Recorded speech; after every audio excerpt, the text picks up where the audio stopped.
Bienvenidos al tercer encuentro sobre higiene hospitalaria. En esta oportunidad vamos a hablar sobre las medidas según el tipo de aislamiento. Como vimos en encuentros anteriores, los gérmenes pueden permanecer en las superficies y ambiente hospitalario durante varias horas, si es que no se limpia y desinfecta de manera adecuada. Ahora bien, ¿cómo puede un germen del ambiente pasar colonizar o infectar a una persona? Sabemos entonces que el microorganismo o germen causal encuentra un buen espacio donde poder permanecer, que es el ambiente. Solo necesita un pequeño empujoncito, ya sea a través de las manos del personal o de distintas superficies, para poder afectar o encontrar una persona capaz de enfermar. Sin embargo, aunque parezca sencillo, existen una serie de eslabones que deben relacionarse, es decir, una serie de eventos desafortunados que van a conjugarse de manera tal que el germen pueda encontrar una vía o una puerta de entrada a esa persona a quien puede afectar. ¿Cómo lo hace? De manera muy sencilla, utilizando entonces el mecanismo de transmisión que tiene el virus, la bacteria, hongo o parásito que se encuentra en el ambiente. ¿Cuál es el camino que va a utilizar? Bueno, va a elegir obviamente la vía más efectiva y será entonces a través de pequeñas gotitas, minúsculas partículas y transformadas en aerosoles o a través de gotas más gruesas, a través del contacto directo entre personas o a través de superficies que estén contaminadas. Cualquiera de estos mecanismos pueden ser aptos según el microorganismo del cual estemos hablando. Pero para esto tenemos algunas herramientas y estas herramientas entonces son las que se conocen como precauciones estándar, es decir, una serie de medidas que todos los trabajadores de salud debemos conocer. Estas precauciones estándar las hemos visto generalmente en algunos espacios del hospital. Tiene siempre una coloración el cartel en color en rojo y de lo que nos habla es de lo que debemos utilizar para protegernos frente al riesgo de entrar en contacto con fluidos corporales. Si bien la mayoría podría percibir que entiende más o que implica más a aquellos trabajadores de salud que entran en contacto directo con los pacientes, sabemos que son aplicables para todo el personal. Y es el desafío de esta presentación encontrar la relación exacta con el personal de limpieza. Como vemos en la primera imagen, habla sobre la utilización de guantes. El personal de limpieza usa guantes de tipo domiciliario, pero sobre ellos, que son los adecuados, sin lugar a dudas, pero sobre ellos puede utilizar manoplas para disminuir el riesgo de contaminación con fluidos corporales. Obviamente la higiene de manos, inmediatamente después de sacarse los guantes, la utilización de camisolines y de protección a través de barbijos para evitar salpicaduras y también el riesgo de transmisión por gotitas o aéreas. Pero bien, de estas precauciones estándar que hemos visto, ¿cuáles son las recomendaciones o las precauciones o lo que se debe considerar, mejor dicho, desde el punto de vista del personal de limpieza? En primera medida, tener en cuenta que se trata de medidas universales, que debo utilizar siempre que entremos en contacto con riesgo de fluidos corporales. La higiene de manos, por sobre todas las cosas, va a ser entonces la primer medida. ¿Cómo? ¿Cuándo? ¿Con qué? Es lo que vamos a explicar ahora. ¿Cuándo? cada vez que sea necesario, cada vez que me haya retirado los guantes, cada vez que haya tocado alguna superficie, corresponde una higiene de manos. ¿Cómo? Con técnica adecuada, friccionando enérgicamente todos los pliegues de las manos, especialmente entre los espacios, en los espacios entre los dedos, palmas, dorsos, y poniendo un gran interés al pulgar porque es un espacio que generalmente dejamos eh, con poca fricción. ¿Con qué? Bueno, podemos utilizar agua con jabón líquido común, agua con jabón antiséptico o alcohol en gel. La utilización de guantes siempre serán guantes domiciliarios porque son los adecuados, porque cubren la mitad del brazo, porque son mucho más gruesos y protegen frente al riesgo de un accidente con un corto punzante. Podemos utilizar por encima de ellos guantes de examinación, pero nunca ser reemplazados. Los vamos a utilizar siempre que vayamos a realizar alguna tarea. En lo que respecta a la protección respiratoria, en este contexto de COVID debemos utilizarlo en todos los espacios y se refiere específicamente a la utilización de los barbijos, que vamos a empezar a detallar más adelante. Protección ocular, ya sea a través de antiparras o en el mejor de los casos, o la más recomendada por el servicio de infectología, es la utilización de máscaras faciales, porque realmente cubren mucho mejor y limitan muchísimo el riesgo de salpicaduras. En cuanto a la utilización de camisolines o de otros elementos que pueden servirnos como protección. Los camisolines hay que recordar que deben ser descartables en la mejor de las recomendaciones y que si se trata de camisolines reusables son de un solo uso, o sea, los utilizo y cuando me los saco deben ir a lavar. También podemos utilizar sobre ellos algunos delantales que pueden ser de plástico, que también son efectivos a la hora de reducir el riesgo de contacto con gotitas. En lo que respecta al equipo que se utiliza para la atención del paciente, la verdad es que hay que tener en cuenta que debe ser limpiado y desinfectado inmediatamente después de su uso.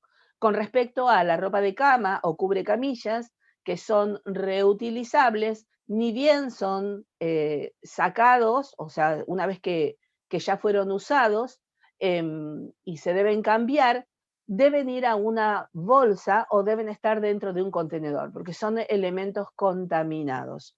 Y recordar que la ropa limpia siempre debe permanecer en bolsa para evitar que el polvillo ambiental o microorganismos ambientales puedan contaminarla. En lo que tiene que ver con los elementos como platos, tazas o elementos que utiliza el paciente para alimentarse, en realidad solo con lavarlos con agua caliente y detergente es más que suficiente. Y en este espacio la limpieza debe estar centrada específicamente en lo que tiene que ver con la higiene y desinfección de superficies altamente tocadas. Lo que tiene que ver con los aislamientos basados en la vía de transmisión del microorganismo, uno de ellos se trata del aislamiento respiratorio aéreo. Está indicado para lugares que están ocupadas con pacientes que tienen tuberculosis, que están en el inicio del tratamiento, sarampión, varicela, herpes zóster diseminado, por ejemplo, y obviamente para pacientes que están en las terapias intensivas, sospechosos o con confirmación de COVID-19.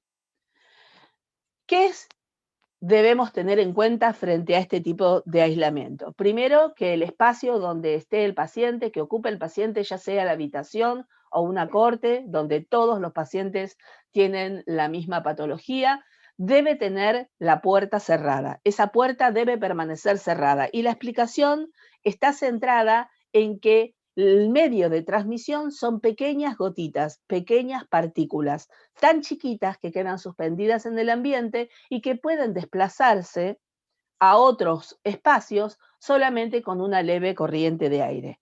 Que la higiene de manos en este espacio va a ser realizada con alcohol en gel, con jabón líquido o con jabón antiséptico, pero debe ser una constante. Así como también si la utilización de camisolines o de barbijos. Los camisolines, como explicamos anteriormente, son de un solo uso. Y los barbijos que vamos a utilizar en estos espacios serán siempre un barbijo N95 y sobre él un barbijo quirúrgico. ¿Por qué? Porque el barbijo N95 sabemos que tiene una durabilidad aproximada de 100 horas de uso, aproximadamente entre 10 y 15 días. Por lo tanto, hay que protegerlo de la contaminación del ambiente, por eso le vamos a colocar encima un barbijo quirúrgico que se va a poder descartar cada vez que sea necesario. Como otra recomendación, si es que el paciente debe salir de esta unidad, lo que se va a pretender es que siempre utilice un barbijo quirúrgico. En cuanto a las precauciones adicionales, al igual como explicamos en la anterior, en la anterior recomendación de precauciones estándar, los elementos que serán exclusivos para estos pacientes deben limpiarse y desinfectarse inmediatamente luego de su uso. La ropa de cama también debe tener la misma recomendación. Una vez que la ropa está sucia, inmediatamente debe colocarse en una bolsa o en un contenedor.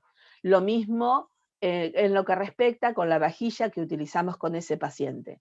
Y los elementos de limpieza deben ser exclusivos del lugar y será siempre el último espacio a limpiar, porque es un espacio contaminado. En cuanto a la limpieza final, si hablamos de una habitación donde el paciente estuvo solo, además de hacer la limpieza de manera exhaustiva, hay que garantizar la renovación del aire. Otro tipo de aislamiento es el aislamiento respiratorio por gotitas. Y este es el que utilizamos frente a patologías tales como la influenza, meningitis e inclusive rubiola. Frente a este tipo de aislamiento, las medidas que se deben tener en cuenta es que obviamente intentamos que la puerta se mantenga cerrada, aun cuando sabemos que estas gotitas, al ser tan pesadas, van a caer no a una distancia no superior a 1 metro. Es decir, el paciente tose y esas gotitas, como mucho, a una distancia de 1 metro, van a terminar cayendo, no quedan suspendidas en el ambiente. Sin embargo, es de buena práctica que las puertas permanezcan cerradas para evitar cualquier tipo de complicación. La higiene de manos deberá ser siempre con alcohol en gel, con jabón líquido o con jabón antiséptico. La utilización de barbijos o mascarillas en este espacio es con barbijos quirúrgicos, estos barbijos que son plisados, renovables cada 4 horas. Y si es que el paciente debe salir de la unidad, siempre deberá utilizar barbijo quirúrgico. En lo que respecta a las medidas adicionales, otra vez, el equipo de atención del paciente debe ser limpiado y desinfectado inmediatamente después del uso y debe ser exclusivo. La ropa sucia siempre ir en bolsa o en contenedores. Los elementos o utensilios para ingerir alimentos, lavarse con agua caliente y detergente. Los elementos de limpieza serán exclusivos. Será la última habitación a limpiar y la limpieza final debe ser exhaustiva y también garantizar la ventilación. O sea, estas recomendaciones o precauciones adicionales siempre van a ir repitiéndose en mayor o en menor grado. El otro tipo de aislamiento que corresponde es el aislamiento de contacto. Y esta es la vía de transmisión, ya sea directa o de manera indirecta a través de superficies o fomites. Generalmente está asociada a microorganismos multiresistentes, a infecciones, a microorganismos que causan infecciones gastrointestinales o, por ejemplo, también muy considerada en lo que es el virus, la transmisión del virus sincicial respiratorio, que como hablamos en presentaciones anteriores, se relaciona con los casos de bronquiolitis en niños menores de 5 años. ¿Qué elementos entonces vamos a tener en cuenta? Bien, como es de contacto, en este caso la habitación podría permanecer con la puerta abierta. En realidad no es tan indispensable, sin embargo, siempre es de buena práctica que las puertas estén abiertas porque en general los carteles de aislamiento están puestos en ellas y deben ser visibles por todas las personas. En lo que respecta con la higiene de manos, hay que tener en cuenta que la higiene de manos siempre será con jabón antiséptico. ¿Puedo utilizar alcohol en gel? Sí, solamente no es recomendable cuando estamos en presencia de aislamiento de contacto por un caso muy especial, que es un microorganismo que se conoce como Clostridium difficile, pero esa tendrá también un cartel que lo diferencie. La utilización de camisolín y guantes descartables será en este espacio obligatorio y el traslado del paciente siempre estará limitado y deberá comunicarse al resto de los espacios donde el paciente deba ir con anticipación, ya que luego de que el paciente pasó, por ejemplo, por la sala de rayos o donde haya ido, se debe realizar una higiene exhaustiva. En lo que respecta a los elementos para la atención o cuidados del paciente, serán exclusivos y también deben limpiarse y desinfectarse inmediatamente luego de su uso. La ropa de cama también deberá ir en bolsa, en la medida de lo posible, rotular estas bolsas para que se abran lo menos posible, y los elementos de cocina muchas veces pueden ser descartables y si este no es el caso, se deben lavar con agua caliente y detergente. Los elementos de limpieza serán exclusivos y en caso de aislamiento de contacto será este el último lugar a limpiar. En cuanto al otro aislamiento que utilizamos, es un aislamiento preventivo, es decir, un aislamiento de protección o aislamiento neutropénico.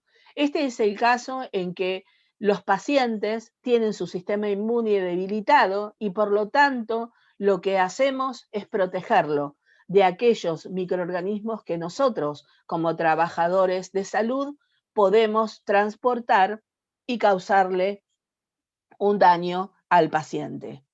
Este es el caso en el que obviamente la puerta sí o sí debe permanecer cerrada, la higiene de manos de todo el personal que vaya a ingresar será con alcohol en gel o con jabón antiséptico, la utilización de camisolín estará indicada porque no tengo manera de proteger esa ropa con la que yo anduve circulando por distintos espacios del hospital y la utilización de barbijo quirúrgico será indudablemente la adecuada para evitar el riesgo de contagio para este paciente que no tiene sus defensas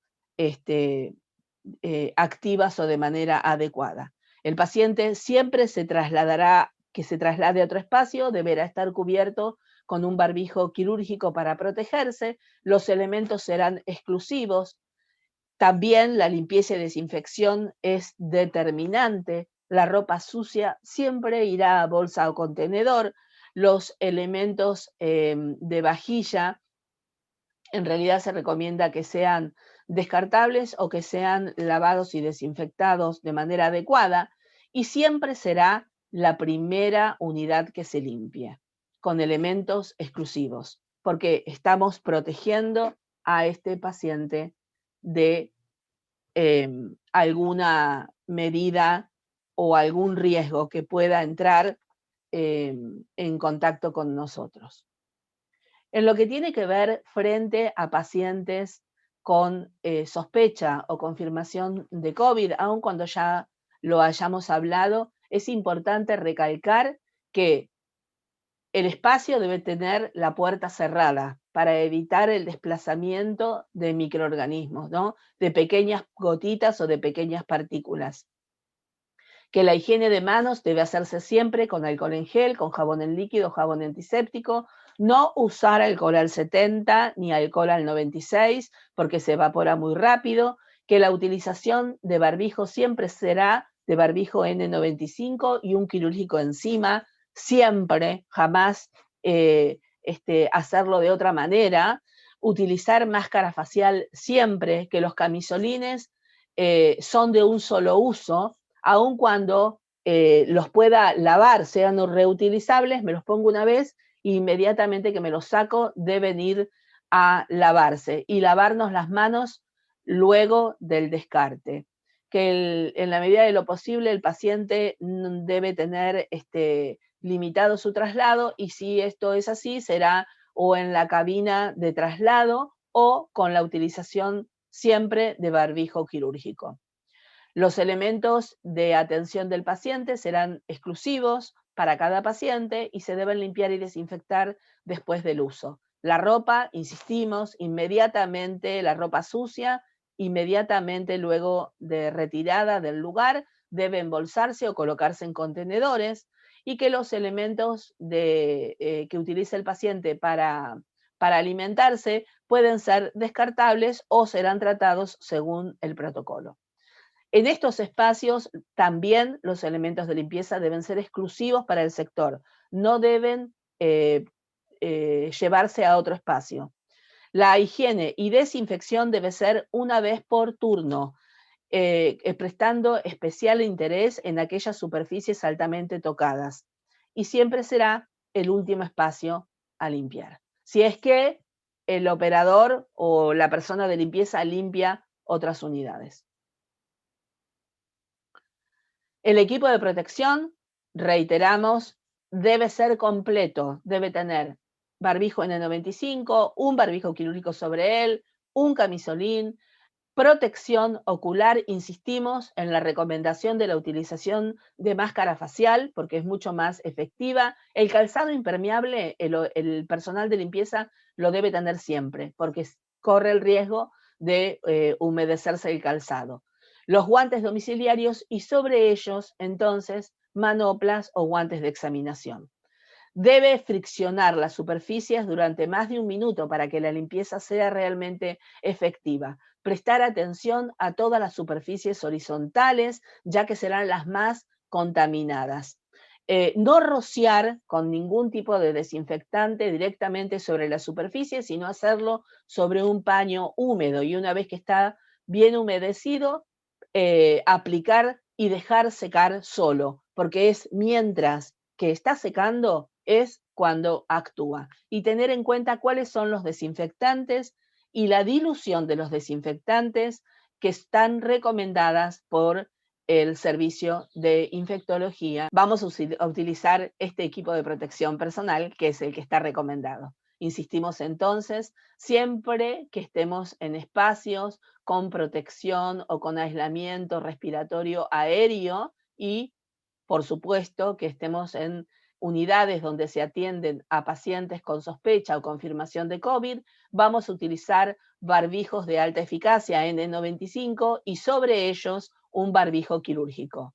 Máscara facial para protegernos y vamos a utilizar camisolín, en un solo uso, o sea que una vez que lo sacamos lo vamos o a mandar a lavar o lo vamos a descartar, guantes domiciliarios y sobre ellos guantes de examinación.